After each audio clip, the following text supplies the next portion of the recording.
Então, turma, satisfação imensa vocês aqui novamente, né? Segundo dia. Nós estamos já avançando aqui para, além de entender o que a gente veio fazer no mundo, dar uma olhada nas escolas filosóficas, mas não necessariamente em escola por escola, mas sim para que elas servem, ok? E nesse sentido, nós vamos também falar um pouquinho, né, de forma enigmática, que a resposta do para que servem as escolas filosóficas, ela vem através das demonstrações que a gente vai fazer aqui, tá certo? Então, já pedi a gentileza para vocês, né, de colocar todos os microfones no mudo, tá? Acredito que está todo mundo aí. E a gravação está correndo já, ok. Só mais um aqui, isso. Está correndo para a gente começar a aula. Então, nessa caminhada, é importante a gente olhar essa pintura magnífica. Opa, voltamos aqui. Que foi feito pelo Rafaelo, tá? Algumas informações assim um pouco históricas e artísticas, tá?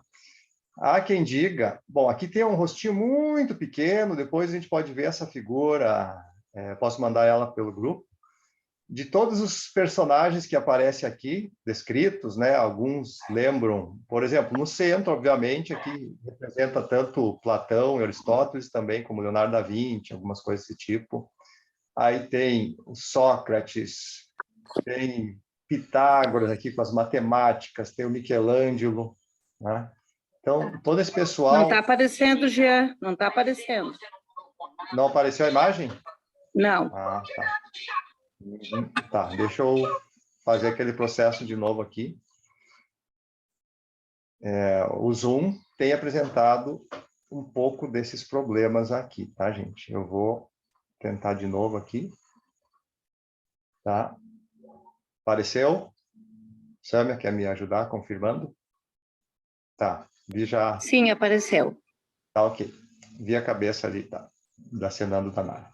Bom, pessoal, então, isso aqui é uma pintura de um artista, Rafaelo, né, lá da Renascença, italiano, e ele tentou juntar várias personalidades de professores e mestres das artes, das ciências, filosofias e tudo mais, dentro de um quadro, de uma pintura.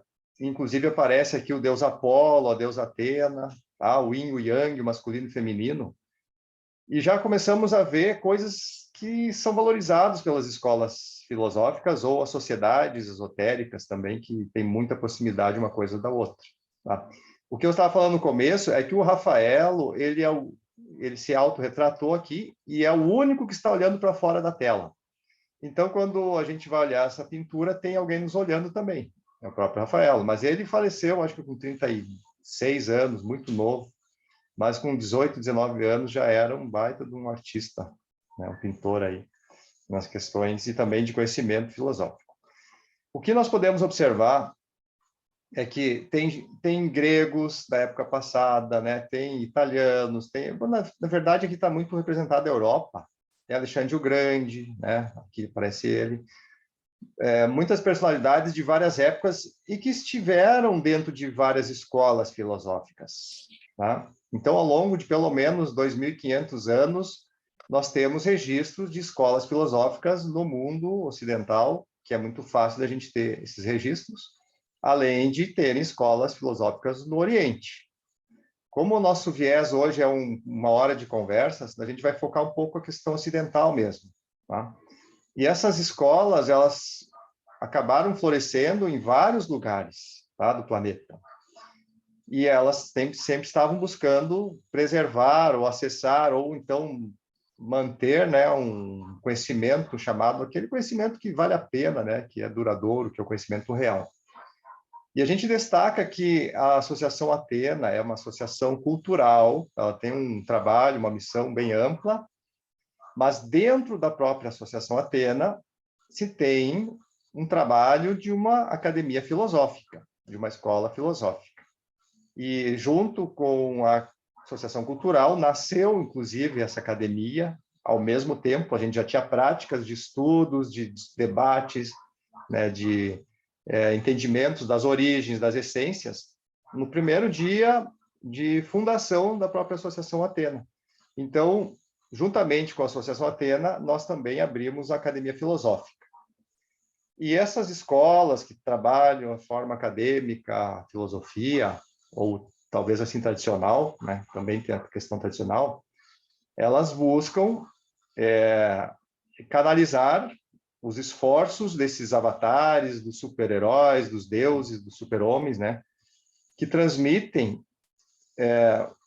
não essencialmente o conhecimento de mão dada, de mão beijada assim para a humanidade, mas eles entregam essa chama sagrada que nos mantém curiosos, buscadores, para saber sobre as coisas da vida, principalmente a procura interior, que eu lembro bem, o Igor comentou na aula passada ali, né, a gente sempre foi educado a olhar para fora, aprender fora, e agora a gente tem que aprender, né, ou alguns reaprender a olhar para dentro. Então, isso já faz parte das escolas filosóficas trabalharem esse machado de dois gumes, em que quando a gente está cortando para um lado, o lado de fora, a gente está fazendo um trabalho. Então, é aprender para o lado de fora. E quando volta o machado para pegar força, também trabalha para dentro. A escola filosófica, ela entrega o machado para as pessoas de dois gumes. E as pessoas têm que trabalhar o dentro e fora. Tá? Além disso, eu acredito que passou aqui na próxima imagem, e a gente está vendo uma simulação da Biblioteca de Alexandria, uma das edições dessa biblioteca, porque ela foi incendiada por 3 vezes, né, que se tem registro. Essas escolas, vamos chamar de filosóficas, que têm estudos esotéricos, né, de estudos do interno da pessoa, elas sempre almejaram, assim, canalizar o que havia de melhor e verdadeiro, principalmente sem fazer distinções, né, discriminações, tanto de dogmas a respeito das origens, quem é que trouxe esse ensinamento. Não interessa muito quem trouxe, mas vamos analisar o ensinamento em si. E também, nem a pessoa que estava proclamando esse tipo de aprendizado, conhecimento, ensinamento. Pode ser o Jean, que é um ser aqui de Frederico Westphalen, pode ser um cara que está lá no mosteiro, um grande mestre. As escolas filosóficas, elas procuram olhar qual é a mensagem, qual é a verdade que se pode atingir, né, os caminhos da verdade, através do conteúdo, das ideias, e não das pessoas, e não também da questão das doutrinas ou dogmas que sejam estabelecidos. Tá? E, na última análise, se busca o que é verdadeiro. Talvez a gente nunca tenha a verdade na mente, no coração, em nossas mãos, mas a busca da verdade é algo que é inato no ser humano. Nós queremos saber como é que é a coisa verdadeira, tá? E essa verdade, ela provém de uma verdade mística. Ou seja, como ele não consegue encontrar ou definir essencialmente, né, qual é a verdade por trás de tudo, fica um mistério. Então, quando a gente fala em mundo místico, experiência mística, talvez a nossa capacidade de raciocínio não alcança o que tem de experimento, de conhecimento ali. Mas a gente sabe que por ali deve existir uma verdade que em algum dia talvez a gente acesse um entendimento suficiente, tanto no mundo da percepção dos sentidos, das intuições, da razão e por aí vai. E essas verdades, elas também vêm de uma harmonia suprema universal, tá? Então, acima de toda essa poeira que a gente tem percebido aqui na convivência humana, no planeta, disse que acima de tudo isso existem os mundos, as dimensões de harmonia suprema espalhado pelo universo inteiro. Tá? As escolas filosóficas trabalham esse tipo de coisa, ok? E quando a gente vê dentro das escolas filosóficas os colegiados, né, que inclusive tem conhecimentos esotéricos com S e conhecimentos exotéricos com X. Tá? Geralmente as escolas filosóficas fazem essa distinção. Quando chega as primeiras pessoas, os primeiros candidatos, eles passam por ensinamentos, por aprendizados, por experiências exotéricas. Ou seja, aqueles conhecimentos que já são refletidos no dia a dia, no mundo, que já são divulgados, e as pessoas não vão ser impactadas com coisas totalmente fora da realidade ou da percepção. Mas dentro de toda essa escola filosófica, também existem as escolas superiores, os colégios iniciáticos, em que acontecem experiências místicas, com esclarecimentos talvez um pouco mais aprofundados do que a vida, do que é a essência das coisas, como é que é a origem. E aí, você já pode entender que também na Associação Atena, como qualquer outra escola iniciática ou filosófica, nós temos mais adiante a cereja do bolo para aqueles que estão mais chegados na casa, estão mais dedicados, têm mais experiência e se colocam como voluntários, né, a serviço da obra que a escola filosófica está propondo, de servir a humanidade. Então, é natural que conforme mais a gente serve, mais a gente se dedica, mais se disciplina, a mais a abertura das portas são as portas internas, né, os portões internos são facilitados. Isso não é uma invenção das escolas filosóficas. Isso é uma tradição do universo, das hierarquias, em que os próprios mestres espirituais, eles não vão entregar de bandeja coisas tal como, por exemplo, aqui está a cura para a AIDS, para o câncer, né? Por enquanto, nós estamos aprendendo através de uma ciência bastante humana a encontrar, pelos nossos próprios caminhos, as soluções de alguns problemas que a gente tem, alguns desafios. Mas ao momento que a gente se dedicar a avançar com todo o uso das leis naturais e universais, os portões vão ser abertos e a gente começa a passar por iniciações. A iniciação, ela é muito mais uma finalização do que o começo de algo, né? Quando diz, estou fazendo uma iniciação. Você já passou por vários ciclos. Ao final de vários ciclos, você começa a estar num caminho de um iniciado. Né? Por mais que a palavra lembre assim, estou iniciando, mas estou iniciando após um processo de provas e testes bastante elevados, vamos dizer assim. E esses colégios iniciáticos, eles procuram, então, preservar uma sabedoria primordial, porque essa sabedoria foi revelada em tempos e ciclos anteriores. Nós vimos na aula passada que a gente já está num ciclo aqui de 8.000 anos para cá. E o que tinha antes de 8.000 anos, antes de Cristo? Existiam sabedorias muito elevadas, que vêm lá dos primórdios, mantidas por seres, e talvez um pouco mais comum dentro da civilização humana que estava em evolução. Aí depois foi feito aquele final de ciclo, começa tudo do zero, e esses conhecimentos primordiais, eles ficam na cabeça, no coração de poucas pessoas. Tá? Então, dentro das escolas filosóficas, existem o núcleo de iniciação, de conhecimentos esotéricos mais aprofundados, né? Principalmente para que essas pessoas sejam os guardiões do fogo sagrado que foi entregue por Prometeu, ou pelos deuses, né? Ou a sabedoria, conhecimento que veio dos mestres e dos nossos mentores. Tá legal? Além disso, se a gente olhar algumas correntes, né, escolásticas que criaram movimentos, criaram sedes, escolas, né, padrões aí de colégios para a gente evoluir. Dentro das próprias religiões, a gente consegue identificar uma formação, às vezes, de teologia ou de filosofia. E no Oriente, eu trouxe algumas linhas, né, que é bastante visível. A escola hindu, a budista, a taoísta e a shintoísta, que são as mais conhecidas, obviamente, tem muito mais. E depois, no nosso Ocidente, que tem bastante material, nós temos a civilização egípcia, né, seus primórdios, trabalhando muito com os conhecimentos herméticos, os gregos, da sua fase helênica, né, que durou a fase helênica na Europa, durou praticamente até o início do Império Romano. Os estoicos, né, com uma conexão bastante com os romanos, mas é uma escola que se destaca, a gente vai ver alguma coisa hoje.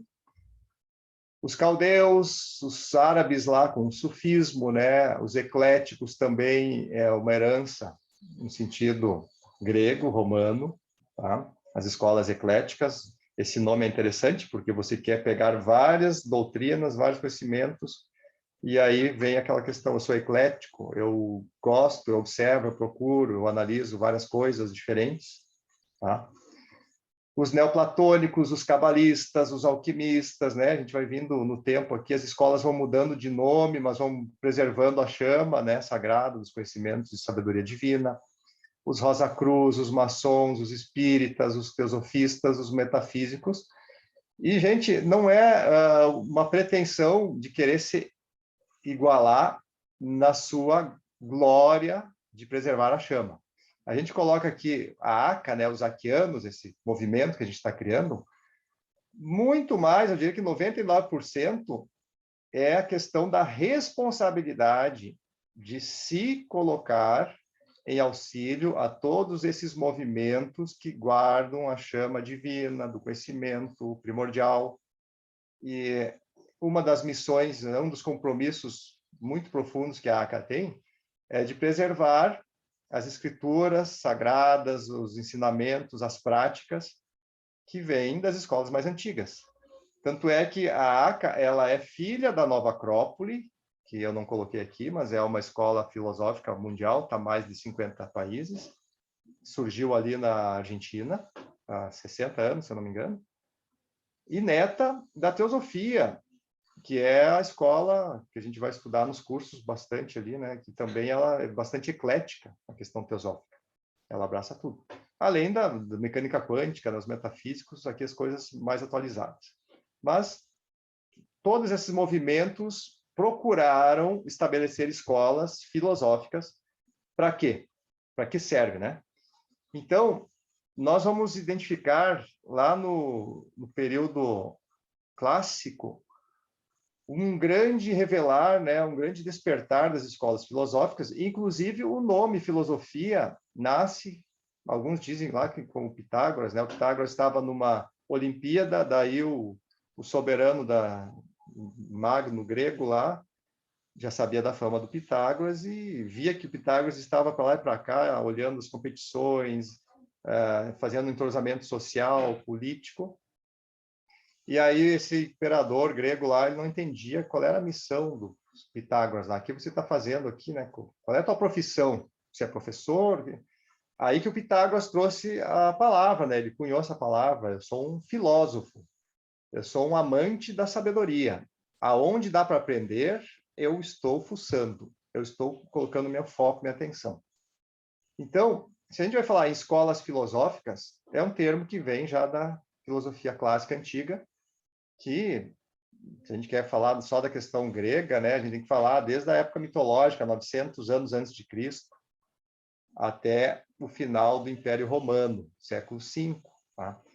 E nessa filosofia clássica, as escolas estavam voltadas a observar, a discutir, a trabalhar a questão humana, né, tentando identificar o homem dentro da cidade, qual é a função dele, a cidadania, qual é a forma de participação que poderia ter a participação de todos, então aí surge a democracia, qual é a função de alguns que devem coordenar e serem exemplos, né, de gerenciamento, de gestão da cidade, então aí vem a questão da filosofia sobre o homem que é político, ele tem a técnica de cuidar da polis, política significa isso, né, aquele que aprendeu até as técnicas.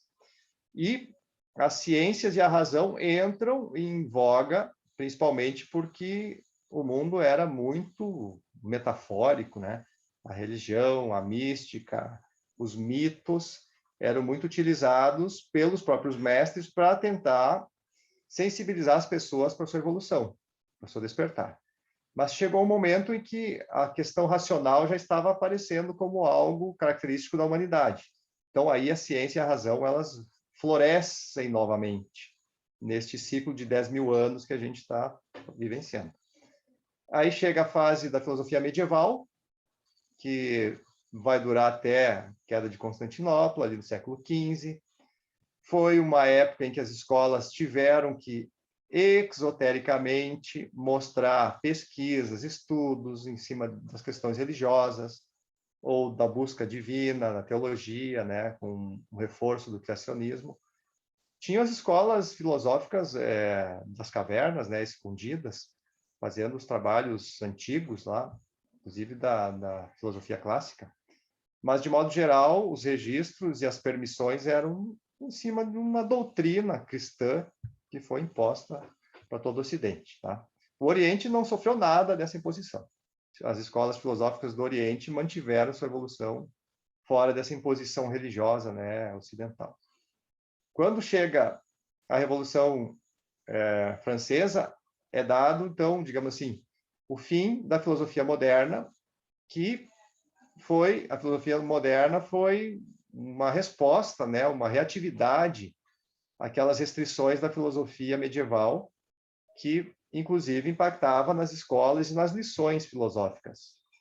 Então, vem o foco, de novo, no homem. Vamos avaliar o homem e não as instituições. Vamos filosofar em cima do que é o homem e não do que é a doutrina cristã católica, por exemplo. Vamos buscar as luzes, né? Então, o iluminismo vem com essa questão também, e, principalmente, rebater um pouco os dogmas religiosos com provas, né, astronômicas, químicas, biológicas, usando o artifício da razão científica. Então, aí é muito interessante como é que começa a se provar e desmontar a questão da filosofia medieval na questão da astronomia.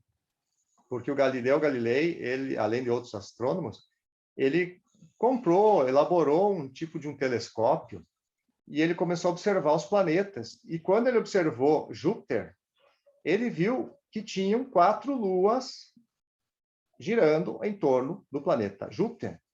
E ele chegou para os papas lá, para os grandes bispos, e disse: olha, gente, tem coisa errada. Vocês a vida inteira estão dizendo que a Terra é o centro do universo e Deus criou o homem e a igreja é a que faz interseção entre Deus e o homem. Tudo gira em torno do planeta Terra. E o Galileu disse: não, olha aqui, eu estou observando há meses, há anos, e 4 luas não giram em torno da Terra, estão girando ao redor de Júpiter. Então, não é totalmente verdade o que vocês estão querendo pregar. Pela ciência, pela observação, estou mostrando isso aqui. Aí ele começou a ser perseguido e teve que assinar vários documentos e por aí vai. Então, essa história nem cabe hoje. Mas as provas científicas entraram, então, na questão filosófica. Se nem tudo gira em torno da Terra, vamos questionar, vamos pensar por que o Deus criou, de certa forma, alguns objetos, criando rotações em torno de outros orbes e por aí vai. Então, a filosofia moderna foi importante, teve seu papel de tentar equilibrar a ciência e as crenças religiosas, mas aí vem a Revolução Francesa, já em 1789, e começa a filosofia contemporânea. Tá? E a ciência, ela entra com muita força, quando a gente sai de um extremo religioso e vai muito forte para o lado da ciência, não pensando que são coisas opostas, mas que são complementares, mas a gente vai para o outro lado, e aí pegou tanto impulso que acaba sendo científico ao extremismo, e faz com que se use a ciência sem a reflexão, sem a filosofia. Então, a filosofia ela deu uma freada na questão de refletir todos os avanços tecnológicos e foi desembocado, então, o uso das armas, principalmente, né, para fazer conquistas mundiais. Aí vem as guerras mundiais, depois para conseguir enriquecer, ter poder. Se viu que também através das ditaduras ou então das jogadas capitalistas se podia também manipular as pessoas, conquistar muitas coisas. E chegamos numa filosofia contemporânea que atualmente ela vem tentar acordar as pessoas para a questão do consumismo. Nós viemos aí de uma época, no século passado aí, em que foi feito um trabalho de primeira linha para provocar nos androides que nós somos o ímpeto de buscar a felicidade através do consumo. Se você consumir, você vai ser feliz. Então, se você tiver aquele carrão, tiver sua casa na praia, aquele sorriso daquela pessoa que está na televisão, né, tomando sua cervejinha, usando seu tênis da Nike. Então, aí sim você vai ser uma pessoa feliz. Você precisa consumir. E a filosofia contemporânea está tentando despertar a gente para fugir dessas caixinhas, né, que são o padrão atual. Tá? Isso a gente pode ver. Mas, para não fugir muito da questão das escolas, a gente já estava entrando na questão da filosofia, vamos tentar casar agora o que mais inspira a Associação Athena e que é uma possibilidade que a gente vai ver amanhã, na aula de quarta-feira, a questão de o que nós temos para oferecer e o que vocês podem agregar no movimento de construção cada vez maior dessa escola filosófica, com essa busca do conhecimento interno, né, esotérico, e também com essa prática cultural, de quebrar todos os paradigmas, todos os preconceitos, e sempre usar a única operação matemática que existe, que é a soma. Tá? Depois a gente vai ter uma aula ou uma palestra, ou se começar o curso de numerologia lá no segundo semestre, nós vamos provar para vocês que só existe uma única operação na matemática, que é só a soma. Tá? Então, a Associação Athena, consciente disso, é uma escola filosófica que está sempre querendo somar. Não tem por que dividir, né, ou separar, fazer raiz, por aí vai. E a gente buscou muita inspiração nas escolas filosóficas pré-socráticas, antes do Sócrates, ali no ano 400 antes de Cristo, né? Antes do Sócrates, teve muito desenvolvimento da filosofia. E depois teve o período grego, essencialmente, né, helênico, que também o que a gente vai ver agora é de deixar qualquer um de queixo caído pelo alcance de que esses pensadores gregos fizeram em 400, 500 anos antes de Cristo. Isso está disponível, só que foi muito boicotado. Tá? Então, de modo geral, as escolas filosóficas, elas buscam entender a origem do universo de forma racional. Por isso que a filosofia, ela não é totalmente assim, não pode ser confundida com um caminho religioso, místico, porque ela precisa ter as pernas de razão, né? Pode ter a cabeça de imaginação, mas as pernas têm que estar no chão, tem que usar a razão. A filosofia prescinde da razão. Pode ter a espiritualidade, a imaginação, mas ela se constitui usando também as comprovações lógicas. E aí é preciso tentar explicar para a mente humana, através da razão, como surgiu o universo.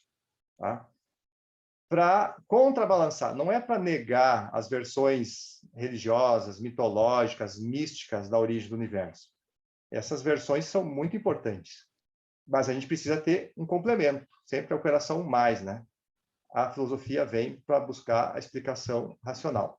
E as escolas filosóficas, vocês participando de uma delas, vocês vão ter esse afago mental, lógico, para não se acharem perdidos do tipo, eu tenho que acreditar, mas não consigo raciocinar o que está acontecendo. Não tem lógica, tá certo? E as escolas filosóficas, elas buscam observar não a natureza bioenergética assim, do nosso planeta, mas toda a natureza que compõe o universo, para estabelecer o estudo do cosmos, do universo inteiro, a cosmologia. É diferente você estudar biologia, nos padrões convencionais que a gente era educado no passado, estudar todos os sistemas biológicos do planeta, e você estudar cosmologia, que envolve os sistemas biológicos, mas envolve a sonoridade das esferas, então já envolve uma filosofia de frequências, de entender qual é o movimento dos planetas, a vida das estrelas, né? Início, meio e fim. Então, a gente vai olhar minerais tendo início, meio e fim, tendo processos biodinâmicos, né? Então, isso é a cosmologia. E dentro dessas escolas pré-socráticas, a primeira que a gente traz é a jônica, que fica numa região onde hoje é a Turquia, em que os filósofos iniciais ali, eles buscavam o entendimento da essência das coisas e a origem do mundo através dos 4 elementos. Só que tinha um grupo de filósofos que diziam, tudo se originou da água. A água é o elemento básico que dá origem a tudo. Aí, nessa escola jônica, também apareceram outros filósofos que diziam, não, tudo veio do ar, tudo veio do fogo. Mas, de modo geral, independente das correntes de elementos que eram escolhidas, eles concordavam, de certa forma, que as coisas mudavam. O rio é a água em movimento, nunca para. O fogo é a transcendência da matéria para o ar. Então, a base essencial dessas escolas, se vocês fossem escolher a escola jônica, era entender que tudo está em constante movimento. Tá? Mas tiveram outras escolas. A pitagórica, que teve que se estabelecer no sul da Itália, porque na própria Grécia, em Atenas, o Pitágoras não era bem visto, bem recebido, né? Porque ele esclarecia a cabeça dos atenienses, então os prefeitos, os governantes lá mandavam ele para longe. Ele conseguiu, na Itália, fundar a escola pitagórica, e Pitágoras já trazia uma visão assim da origem do mundo, vem através de um ponto, ele usava a geometria. A partir do ponto, tudo é criado de forma geométrica. Então, o Igor, que fala de entendimentos, né, de geometria sagrada, depois a gente pode fazer várias interações aí ao longo do ano para trocar ideias e a gente trazer esse elemento, né, de trabalhar a questão geométrica como origem, meio e fim das coisas. E o Pitágoras também usava os números, só que o número 1 era o número da origem das coisas. Então, tudo era simbólico através dos números. A escola Eleata, que foi mais localizada na cidade de Eleia, lá na Grécia, já vinha com outra vertente. Olha, as essências não mudam. O Jean é um ser, uma personalidade, nasceu aqui, ele vai ser criança, vai ser adulto, vai ser velhinho, vai morrer. Então, tem mudança aparente. Mas a essência espiritual do Jean não muda. Então, a filosofia entrou por esse caminho.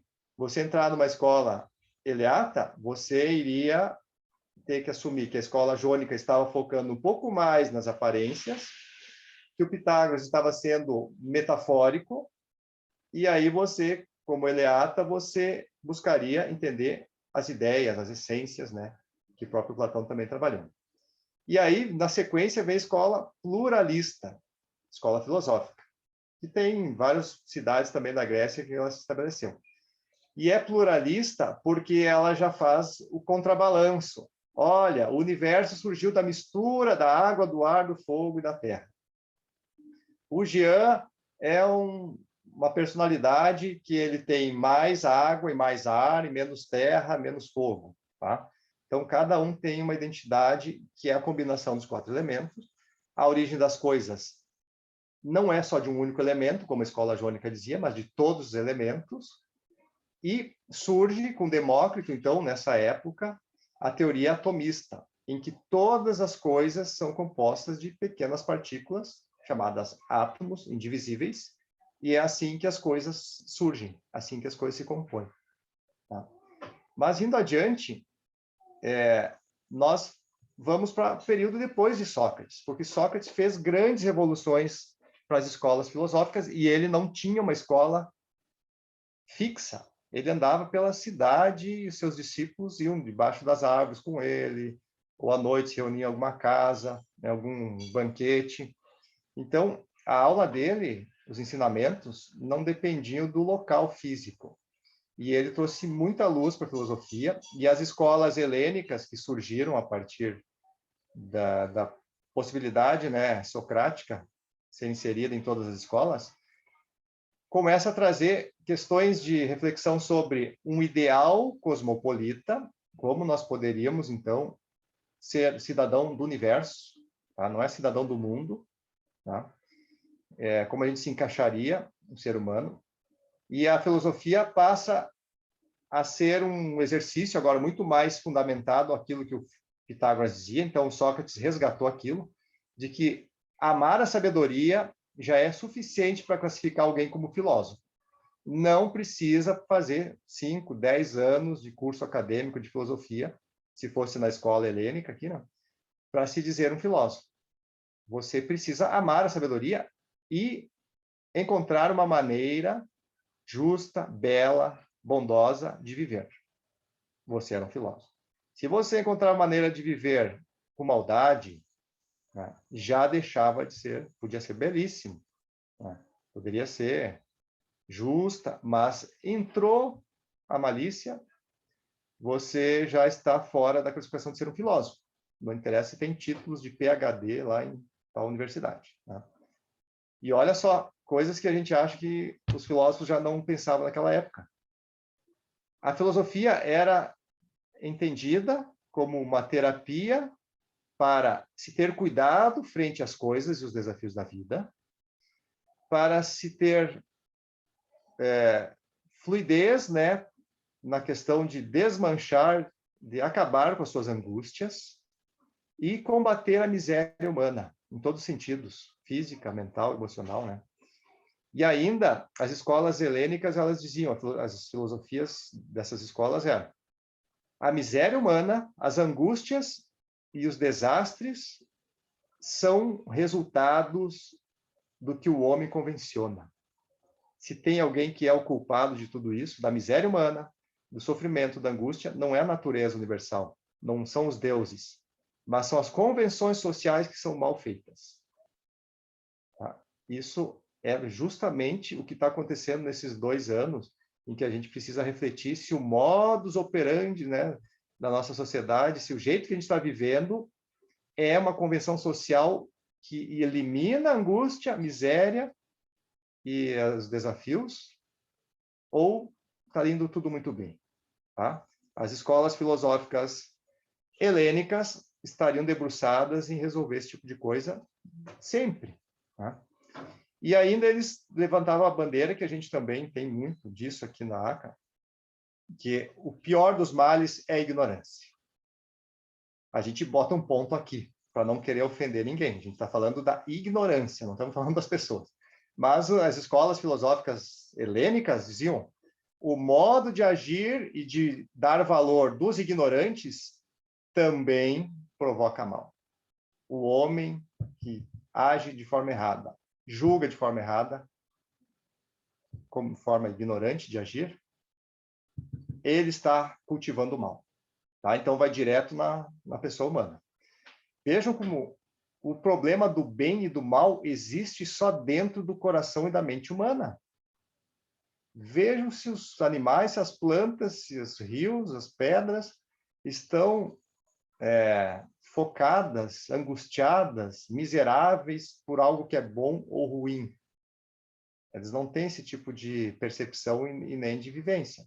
Quem vivencia o bem e o mal nessa dimensão que a gente está agora é o próprio homem. Tudo está a respeito do homem. Então, a gente quer um mundo maravilhoso, os homens têm que ser pessoas maravilhosas, né?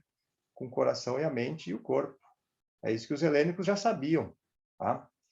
E dentro das escolas helênicas tinha uma divisão. E aí, agora eu tenho 15 minutos, eu pretendo falar um pouco dessa divisão.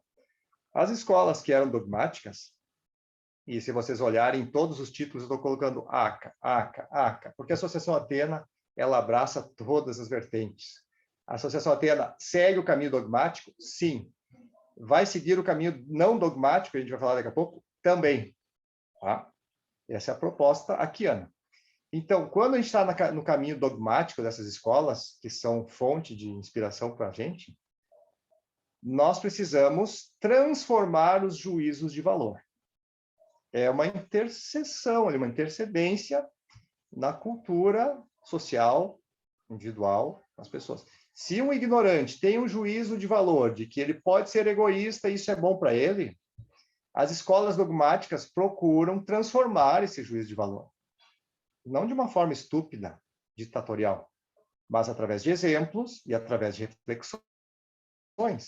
É você estar numa escola filosófica e dizer, olha, aqui a gente costuma compartilhar as coisas e não ir pelo caminho do egoísmo. Tá? Vamos refletir sobre isso. Aquele que está com o juízo de valor errado, ele pode transformar, é ele que vai transformar o seu juízo de valor. Não é a escola que vai impor. Por quê? Porque o caminho dogmático, ele considera que todo ser humano, branco, amarelo, preto, alto, baixo, bonito, feio, todos os seres humanos nascem filósofos, ou potencialmente filósofos, de trabalhar as questões que a gente está vendo aqui. Precisa fazer o despertar. Alguns precisam se dar conta que são filósofos. Tá? Então, a questão dogmática, ela traz alguns dogmas, algumas crenças. E o estoicismo, que é um modelo de escola dogmático, ele diz: é urgente a decisão moral. A cada minuto, a cada dia, nós temos que tomar decisões. Mas o caminho correto, a nossa crença é que você tem que tomar decisões moralmente embasadas. Não tomar decisões contra a moral, os bons costumes, tá? O bem comum. Então, são crenças dessas escolas. Outra coisa, o cidadão precisa ser formado para a vida política. Então, essas escolas dogmáticas traziam, você está aqui na escola, em algum momento você tem que passar pelo curso de sociopolítica. Tá? Era uma questão. E você só pode governar os outros, assumir um cargo de gestão, de liderança, se você mostrar que aprendeu a governar a si mesmo. São crenças, que a sociedade ia ir para um caminho mais harmônico, né? Dentro de todo o objetivo de todas as escolas helênicas, as escolas helênicas dogmáticas, elas diziam, para conseguir integração, é necessário governar a si mesmo para depois governar os demais. Então, tinham essas regras, esses dogmas, essas crenças, tá? E aí, olha o curso da SAMI aqui, ó, que a gente está em fevereiro, agora está picando aí para quem quiser entrar nessa vibe de escola dogmática, né? Pegar um pouquinho do que a Associação Athena tem de demonstração e experiência da escola filosófica helênica dogmática. A retórica. Tá? Todo mundo que estava na escola filosófica precisava também passar pelo curso de retórica, para desenvolver também a dialética. Outros cursos de estudos políticos e o cuidado espiritual. Então, é praticamente uma receita de bolo para quem está trabalhando a questão de escola dogmática helênica. Tá? Marco Aurélio foi uma das figuras que defendeu esse tipo de escola. Já a gente está vendo agora, só um pouquinho aqui, a questão de outra escola dogmática, que vem a partir do nome de Epicuro, que foi um outro filósofo, né? Então, o epicurismo, ele também defendia a urgência na decisão moral, mas ele trazia outras linhas. Essa escola falava é muito mais importante plasmar as ideias para o mundo físico, realizar no mundo material, de forma prática, o que você refletiu ou dogmatizou, fez um código de ética, não pode ficar só lá na questão intelectual, você tem que mostrar isso muito na prática. Então, na ACA, quando vocês ouvirem falar em filosofia ativa, que é colocar na prática o que você aprende dentro de um caminho ético, moral, de justiça, bondade, por aí vai, isso é filosofia ativa, que é um termo que a gente usa muito. Tá embasado aonde? Na escola do Epicuro. Tá? Diferente de algumas visões que tinha na nossa escola aqui do estoicismo. Tá? Então, o epicurismo também favorece que o ensinamento tem que ir pelo caminho da lógica, da intuição, da dedução. Tá? Olha que interessante. Não é eliminar, isso aqui não é uma escola de monges, era uma escola filosófica. Então, os prazeres moderados eram motivados, você precisa ter o prazer moderado, não pode ter o prazer extremista. E aí, você consegue apaziguar a sua alma. Muitas vezes, assim, poxa, de vez em quando, vamos usar o exemplo do chocolate, talvez comer caixa de chocolate todo dia, a gente sabe que faz mal para o fígado, para a saúde, mas eu também não vou cancelar. O epicurismo diz assim, não precisa nunca mais comer o chocolate, né, se ele faz mais mal do que bem. Por um prazer, também para você não virar um robô, um androide, né, da própria determinação filosófica, se permita, de modo moderado, a ter prazeres para apaziguar, para desopilar de vez em quando. Então, é uma linha de uma escola filosófica. Aí o exercício da dialética, ele é muito valorizado usando o intelecto, tá?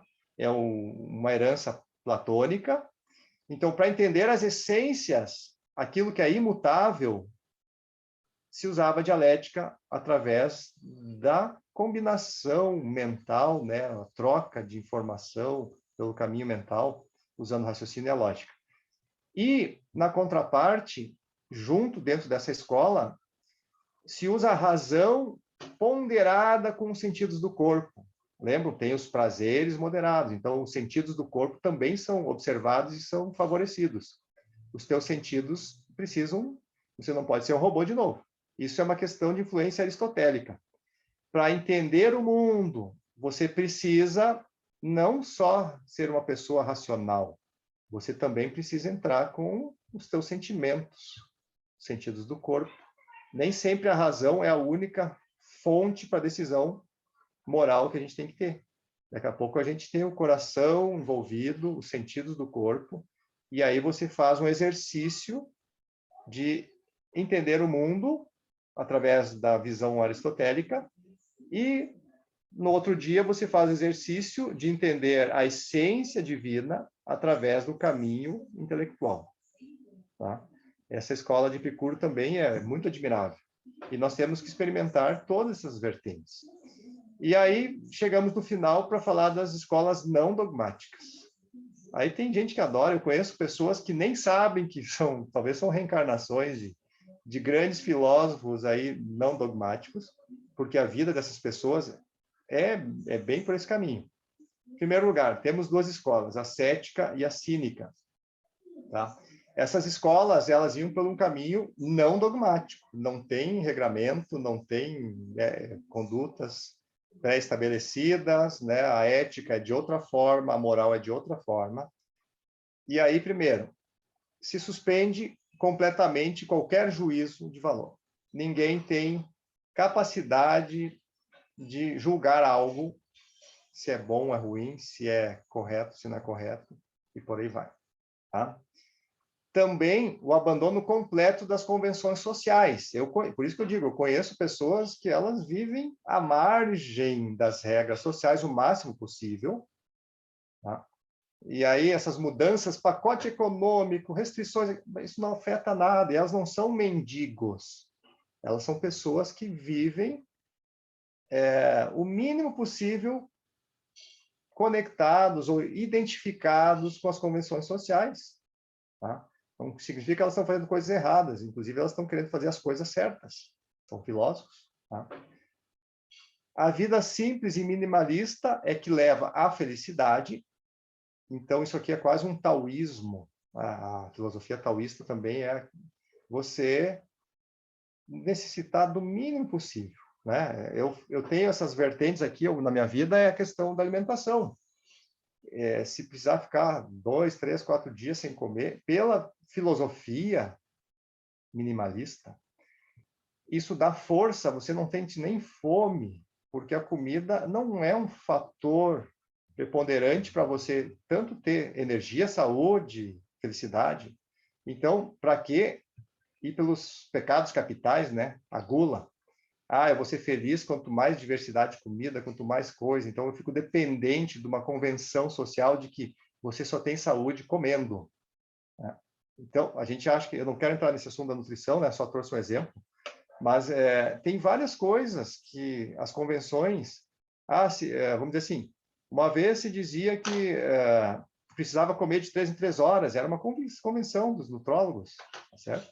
E as pessoas ficavam preocupadas. Se eu não comer de 3 em 3 horas, nossa, meu organismo vai ficar fraco e por aí vai. Não vou estar bem nutrido. Então, esses filósofos céticos e cínicos tem a ver com cachorro, né? Que no grego, a origem significa cachorro, porque o cachorro está pela rua. Naquela época eles não tinham canil, corrente. Os cachorros estavam na casa, mas iam pela rua livres, né? Sem determinações e dogmas nenhum. Então, essa escola cínica tem esse sentido. E aí, quando tem a vida afastada de qualquer valor social, se diz que os valores sociais convencionais que têm causado miséria humana, né, desafios, tristezas, angústias, se você sair do padrão dessas convenções, essas convenções elas estão suspensas em combinações humanas, não estão enraizadas nem pautadas em análises profundas da natureza cosmológica. Aí você querer viver nas convenções e os valores sociais pré-estabelecidos, tem que ter 3 poderes, tem que ter o jurídico, né, o legislativo, executivo. Isso é uma convenção. Poderia ter um poder. Tá? Esses filósofos eles não querem convenções que dizem, se não tiver os 3 poderes, vai ter injustiça, sabe? E, ao mesmo tempo, eles não estão dizendo que tem que ser um ditador. Tá? Isso a gente estuda na sociopolítica. Essa é a vida das escolas, essas escolas existem, e a ACA também tem seus momentos de não querer seguir convenções sociais, não como rebeldia, mas por questão de não necessidade. Tá? Então, são questões que a gente queria, pelo menos, provocar vocês, no sentido de que só com o estudo das escolas gregas da época clássica, nós já entendemos o porquê que existiam essas escolas naquela época e para a própria humanidade. Poderíamos fazer um curso só de pesquisa, de entendimento do que cada escola filosófica trabalhou no Ocidente a partir dessa fase grega aqui, né, antiga. Aí tem coisas maravilhosas, tem adaptações e tem modernizações até chegar na época contemporânea. Tá? Mas hoje a gente queria mostrar a origem delas de forma mais formal, quando elas foram formalizadas como escolas filosóficas, e também apresentar para vocês que passam-se 2000 anos e esses valores, essas práticas, elas não caíram por terra. Tanto é que a gente tem trabalhado em nós, de forma individual e na forma coletiva, dentro da associação, um pouco de cada escola para montar o estilo aquiano de viver e de buscar a origem das coisas, entendimento do universo, né? E a felicidade não como uma meta, né, mas como um estado de sentir-se feliz quando se é possível, né? Então, aqui está a apresentação de hoje, gente, sobre as escolas filosóficas, tá legal? E por isso que a ACA se apresenta muitas vezes como alguma instituição, né, sem fins lucrativos, obviamente, que o caráter é fazer esse movimento cultural com a humanidade, porque a gente está vendo que o problema do mal e do bem ele está concentrado dentro do ser humano. Nós não precisamos resolver os problemas, sei lá, emocionais e mentais dos animais, das plantas e também dos reinos minerais, porque eles são conduzidos por espíritos elevados, tá? Eles têm os guias. Mas o ser humano passa pela fase do livre-arbítrio. O livre-arbítrio é só uma experiência dentro de um destino que o universo possui, a humanidade tem. E neste momento de livre-arbítrio é que as confusões, os desafios, as dúvidas, né, a fuga da verdade acontece. Então, a ACA tem seus programas ecológicos, tem seus problemas não, seus desafios dentro do campo mundano, de todos os reinos, tem experiências, experimentações e tem um guia maior dentro da espiritualidade, mas o trabalho de casa que a ACA tem que fazer é com a humanidade, com as pessoas. Tá? Nós até podemos desenvolver um sistema de gestão cultural, trazer materiais artísticos, promover exposições de quadros, né? Mas tudo isso para quê? Para sensibilizar o homem, o ser humano. Tá? E aí a gente faz esse movimento cultural e tem filosofia, tem artes, tem ciências, tem questão política, religiosa, ecológica e espiritualista.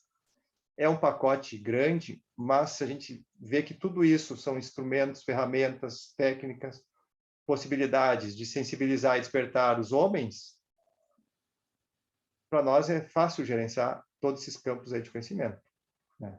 Não somos os melhores, obviamente, nem temos pretensão de saber tudo, mas a gente se propõe a coordenar e integrar tudo, usar aquela operação de soma para todas as coisas.